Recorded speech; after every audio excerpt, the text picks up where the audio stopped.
Bismillahirrahmanirrahim. Aziz va hurmatli birodarlar, assalomu alaykum va rahmatullohi va barakatuh. Darsi hadis davomida bugun yana bir hadisi sharifni tarjima va qisqacha mafhumini xizmatingizda taqdim etamiz.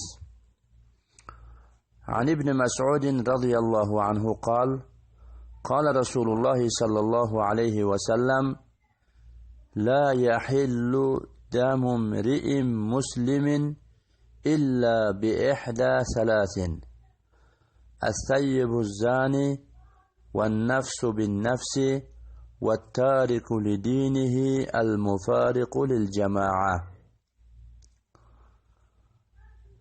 Hazreti İbn Mas'ud radıyallahu anhudan rivayetdir ki Hazreti Resulullah sallallahu aleyhi ve sellem merhamet etibdiler. Musulmon kishining qonini to'kmak 3 narsaning biridan tashqari halol bo'lmas.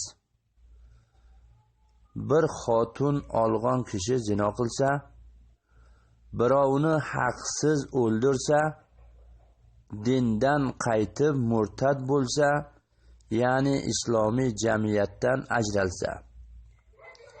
Bu hadisi sharifni Imom Buxoriy va Imom Muslim rahimahumulloh o'z sahihlarida rivoyat qilibdilar. Hadisning mafhumi: mana shu 3 suratning biridagina insonni o'ldirmak joiz bo'lar. Bu suratlarning qaysi biridan boshqa bir suratda hech kimsaning qonini to'kmak joiz bo'lmas. Yurtning hokimi, mamlakatning podshosi jamoatga biror kimsani shul suratning biridan boshqa biror yo'l ila o'ldirmakka haqdor bo'lolmas.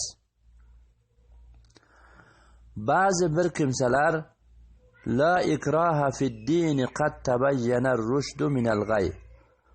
Baqara surasi 256-oyat.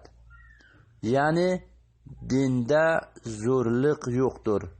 Haq birla toyg'inlik bir-birlaridan ajralgandirlar oyatini dalil tutib,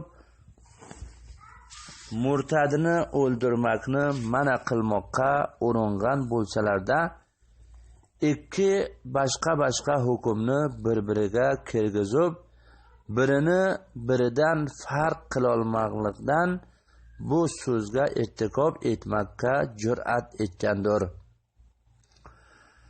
Chunki bu oyat kofirni majburiy suratda dinga kirgizmak yo'q deb bo'lgan hukmni beradir.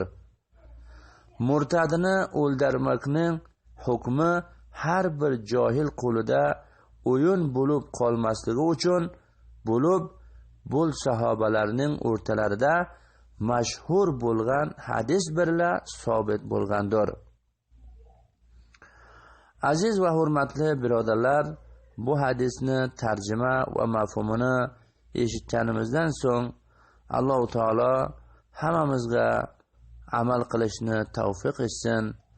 Sog' va salomat qolinglar. Vassalomu alaykum va rahmatullohi va barakatuh.